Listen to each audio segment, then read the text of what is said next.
Yang pertama, berapa banyak kata Nabi Muhammad orang yang menghabiskan malamnya dengan ibadah, tapi dia tidak mendapatkan nilai dari ibadahnya di keheningan malam tersebut, melainkan letih dan bergadang pada malam tersebut. Kenapa?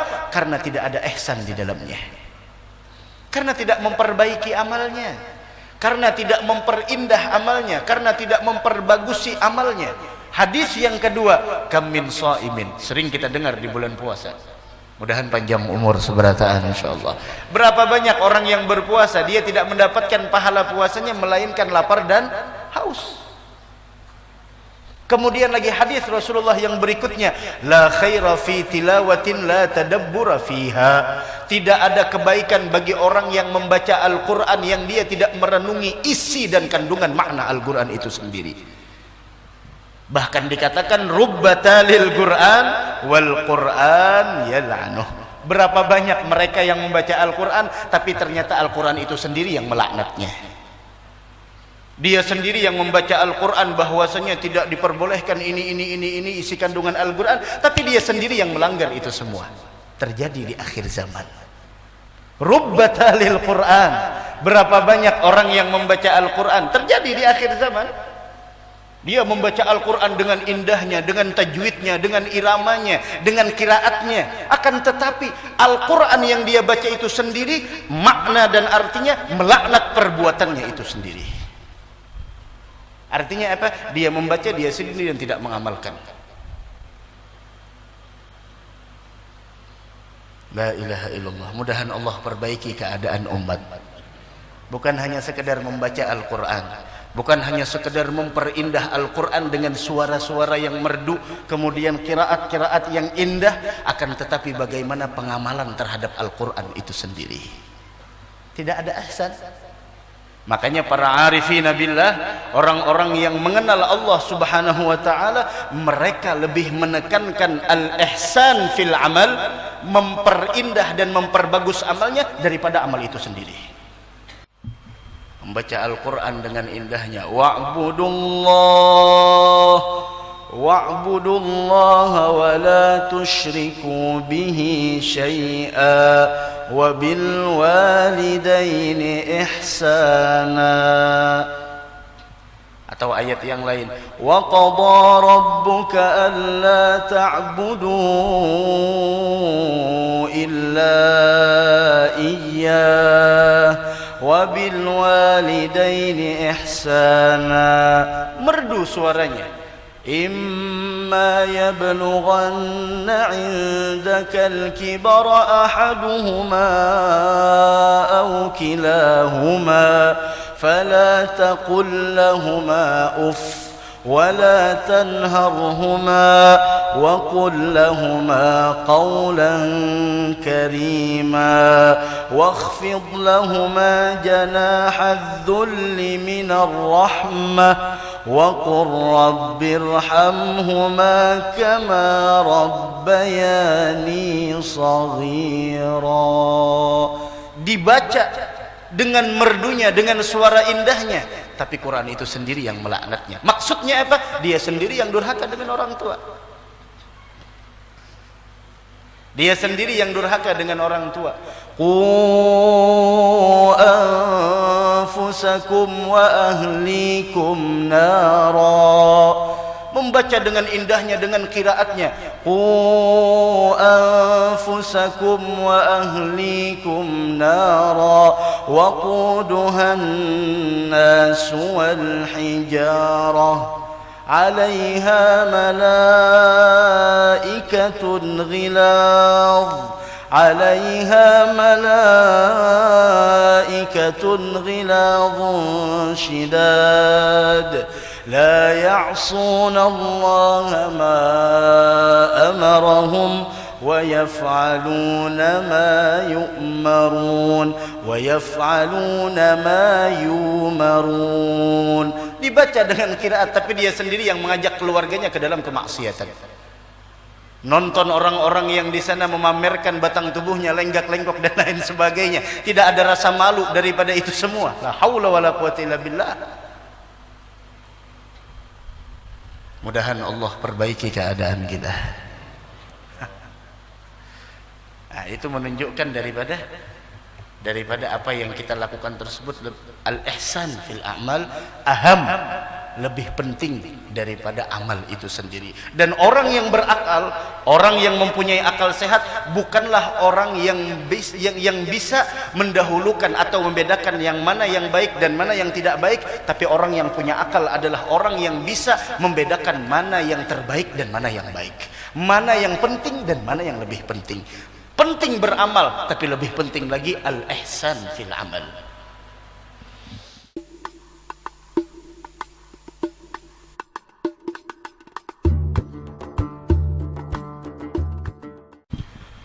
A'udzu billahi minasyaitonir rajim. Bismillahirrahmanirrahim. Alhamdulillahi rabbil alamin hamdan yuwafi ni'amahu wa yukafi'u mazidah. Ya Rabbana lakal hamdu kama yanbaghi li jalali wajhika wa li 'azimi sultanik. Subhanaka la nuhsi thana'an 'alayka anta kama athnayta 'ala nafsika falakal hamdu hatta tarda. ولك الحمد إذا رضيت ولك الحمد بعد الرضا. اللهم صل وسلم على سيدنا محمد مفتاح باب رحمة الله عدد ما في علم الله صلاة وسلاما دائمين بدوام ملك الله وعلى آله وصحبه ومواله. أما بعد أمسينا وأمسى الملك لله والحمد لله رب العالمين. اللهم إنا نسألك خير هذه الليلة فتحها ونصرها ونورها وبركتها وهداها، ونسألك اللهم خير هذه الليلة، خير ما فيها، خير ما قبلها وخير ما بعدها. نعوذ بك من شر هذه الليلة، شر ما فيها، شر ما قبلها وشر ما بعدها. اللهم إنا نسألك حسن الخاتمة، نعوذ بك من سوء الخاتمة. آمين آمين آمين يا رب العالمين.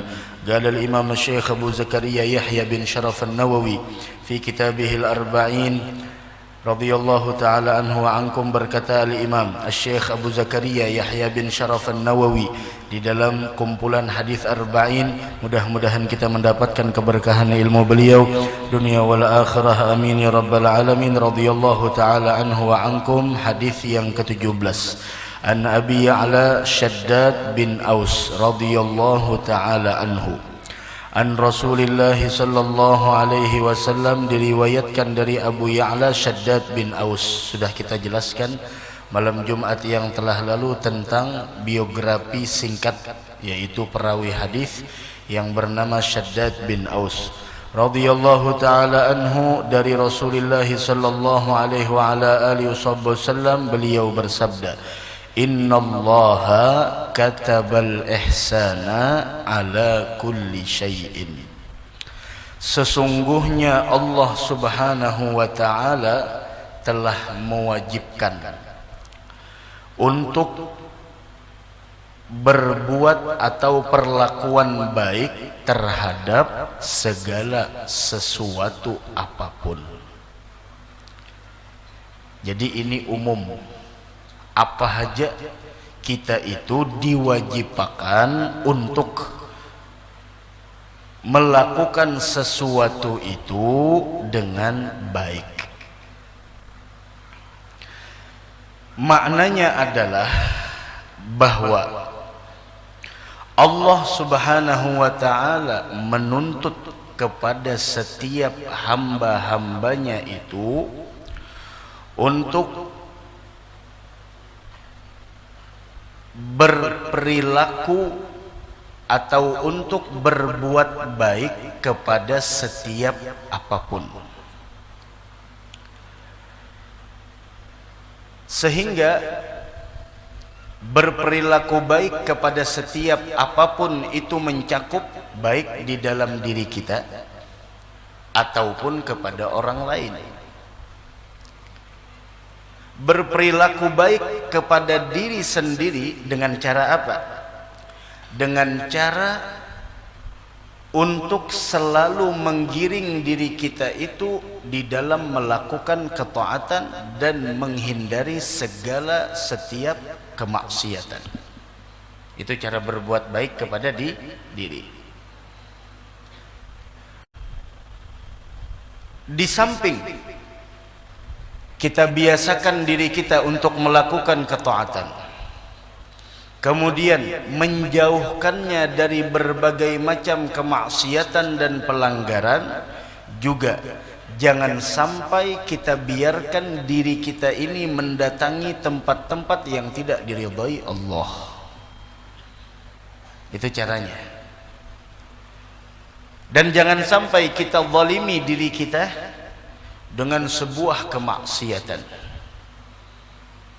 Karena sesungguhnya kezaliman yang paling buruk adalah ketika seseorang menzalimi dirinya sendiri.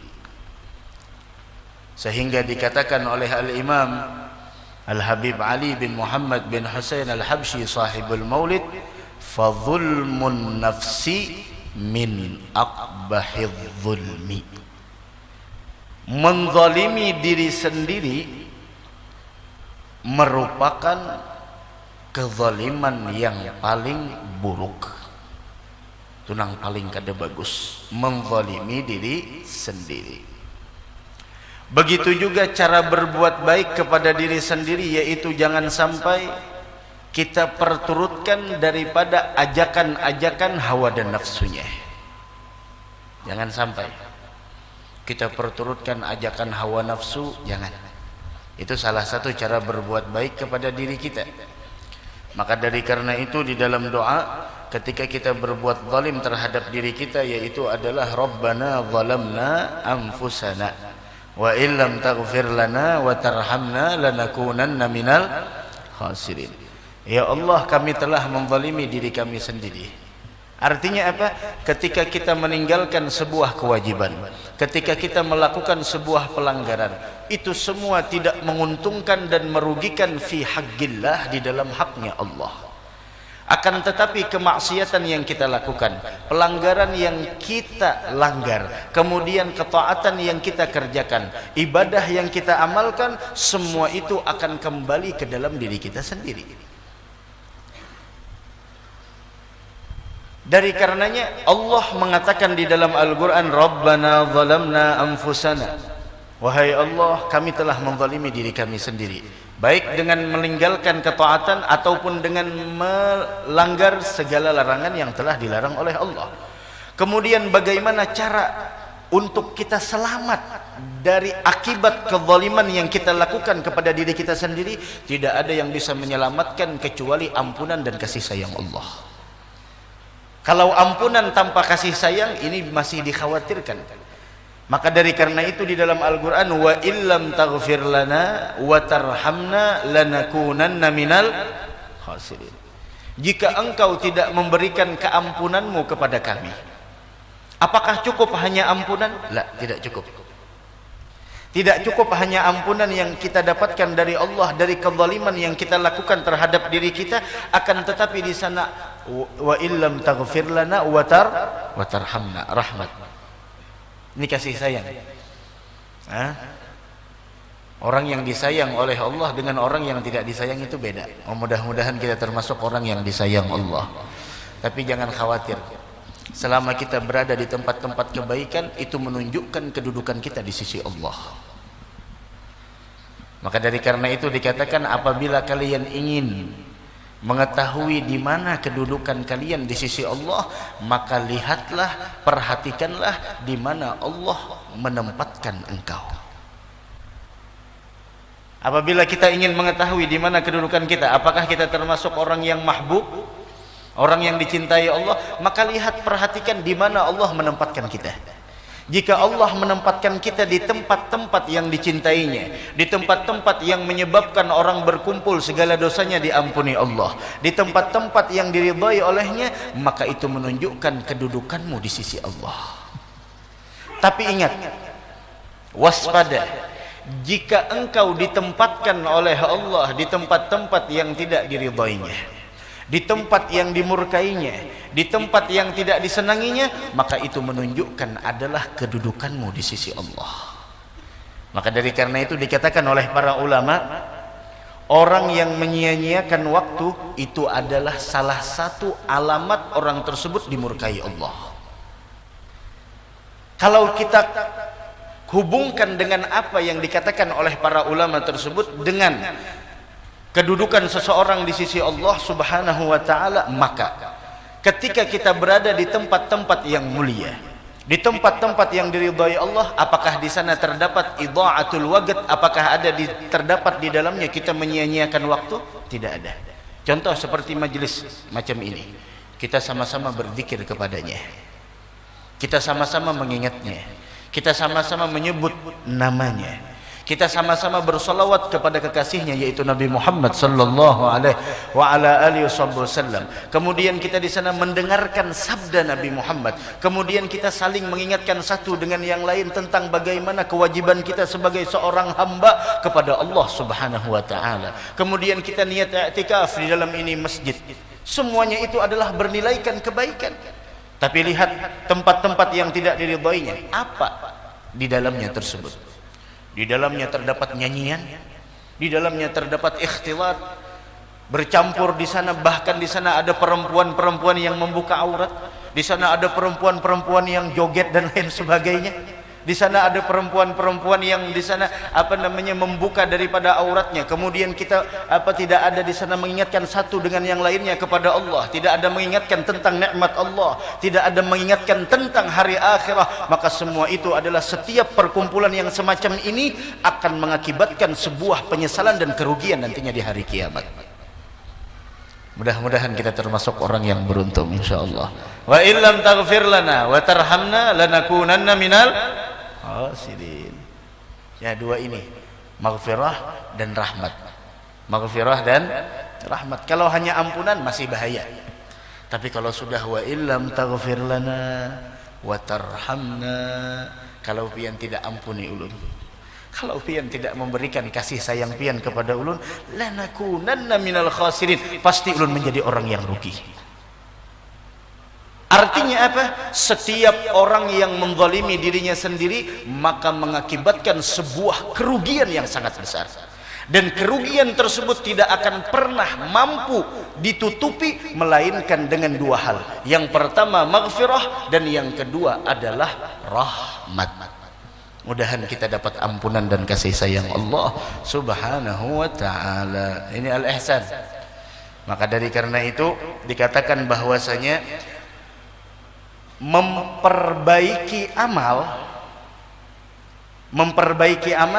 itu lebih penting daripada amal itu sendiri. Maka dari karena itu di dalam Al-Qur'an, Tabarakalladzi biyadihil mulku wa huwa ala kulli syai'in qadir. الذي خلق الموت والحياة ليبلوكم أيكم أحسن عملا. Itu lebih penting. Liyabluwakum ayyukum ahsan.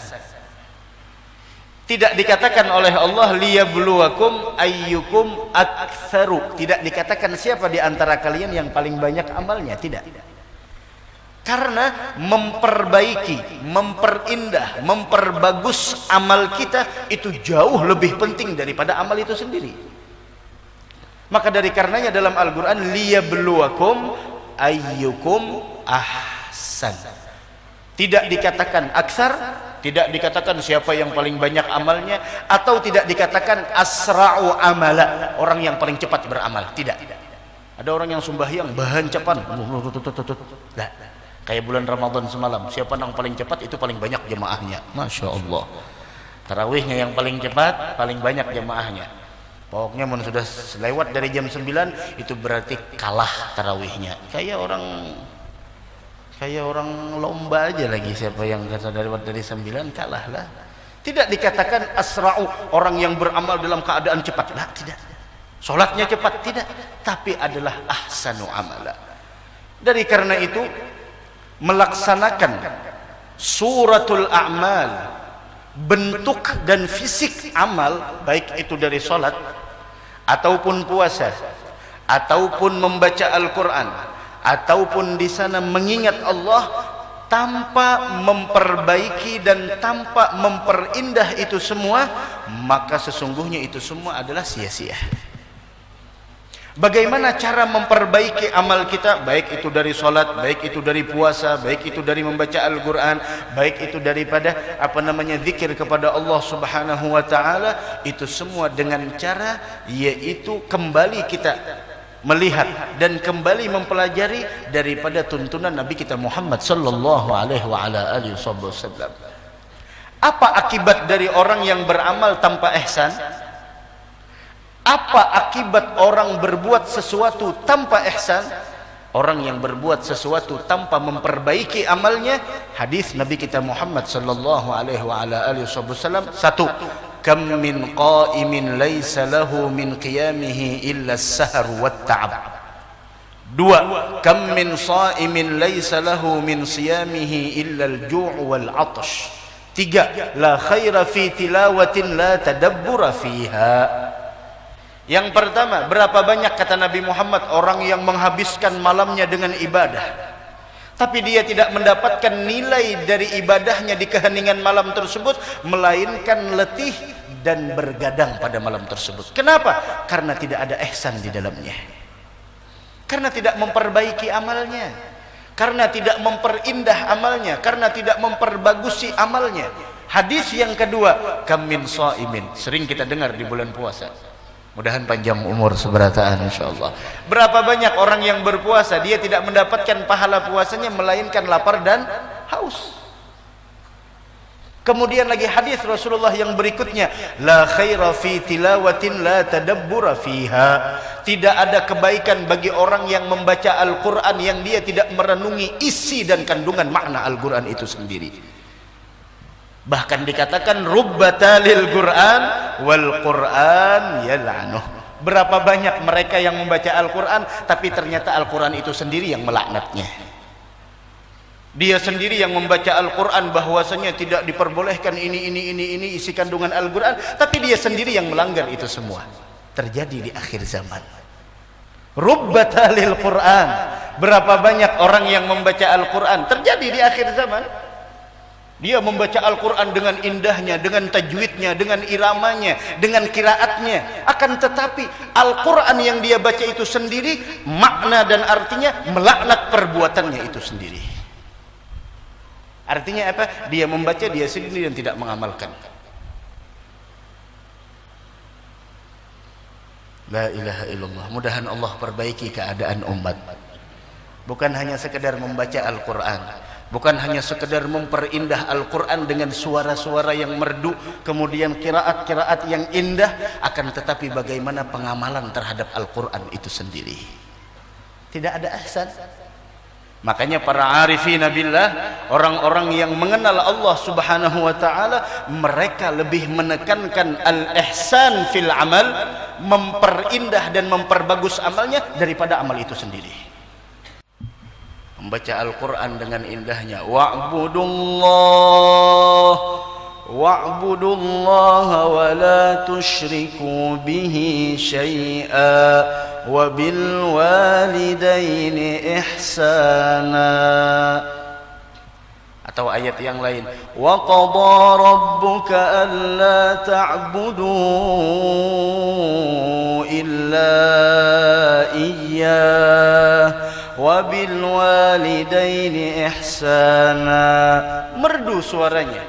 Imma yablughanna 'indaka al-kibara ahaduhuma aw kilahuma fala taqul lahumā uff ولا تنهرهما وقل لهما قولا كريما واخفض لهما جناح الذل من الرحمة وقل رب ارحمهما كما ربياني صغيرا. Dibaca dengan merdunya, dengan suara indahnya, tapi Quran itu sendiri yang melaknatnya. Maksudnya apa? Dia sendiri yang durhaka dengan orang tua. Dia sendiri yang durhaka dengan orang tua. Qu anfusakum wa ahlikum nara. membaca dengan indahnya, dengan qiraatnya. Qu anfusakum wa ahlikum nara waquduhan nas wal hijarah 'alaiha malaikatun ghilaz عليها ملائكة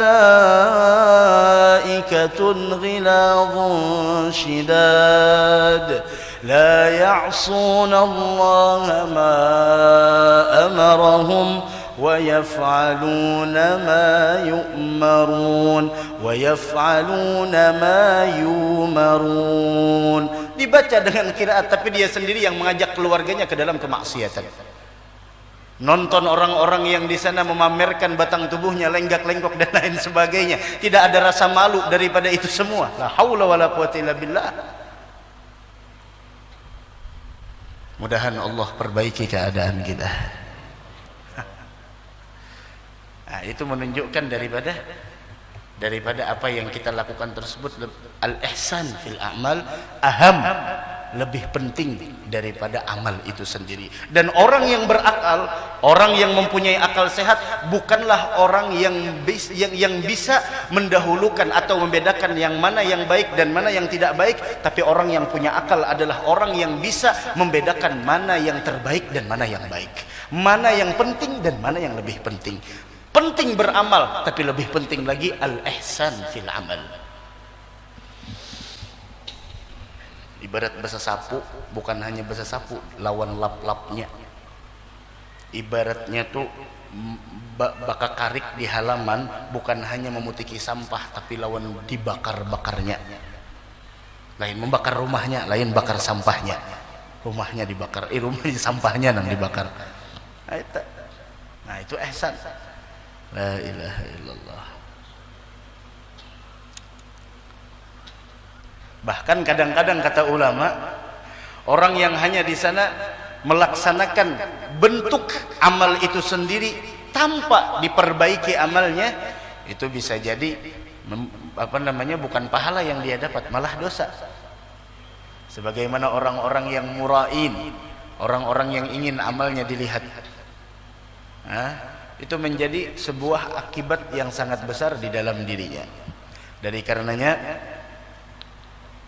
kita meminta kepada Allah, mudah-mudahan Allah subhanahu wa ta'ala memperbaiki keadaan kita insyaallah dengan sebaik-baiknya. Amin amin ya rabbal alamin. Itu di antaranya cara berbuat baik kepada diri secara global, bukan secara terperinci, yaitu adalah kita bawa dia melakukan ketaatan dan meninggalkan kemaksiatan umum.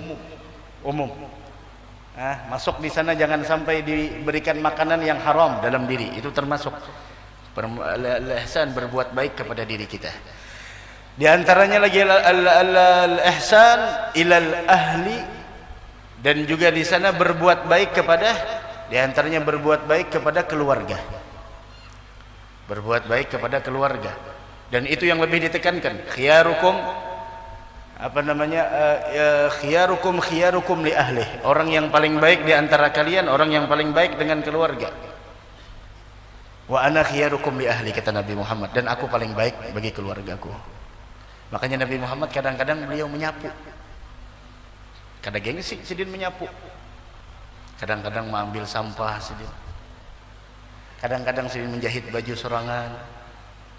Kadang-kadang sidin di sana menjahit sendal sorangan. Kada ada gengsi.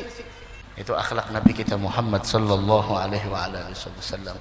Orang yang paling mulia di alam semesta dari ciptaan Allah. Dengan itu beliau masya Allah tawadhu'nya luar biasa, tidak memandang diri tersebut adalah mulia, padahal beliau mulia. Bagaimana cara berbuat baik dengan keluarga? Yaitu dengan cara kita bermuamalah dengan mereka dengan lemah lembut, dengan akhlak yang baik, memerintahkan kepada mereka untuk melakukan kebaikan, melarang mereka dari sebuah kemungkaran. Maka dari karena itu, wahai pemuda-pemuda yang ingin menikah, biasanya rami setelah hari raya haji menikah, karena daging sembelihan banyak. Biasanya rami, ini sudah mengumpulkan bon-bon daging sudah, masya Allah, di sini supaya lumayan. yang hendak menikah, ketahuilah ketika engkau mengucapkan qabiltu tazwijaha wa nikahaha bil mahril madhkur, saya terima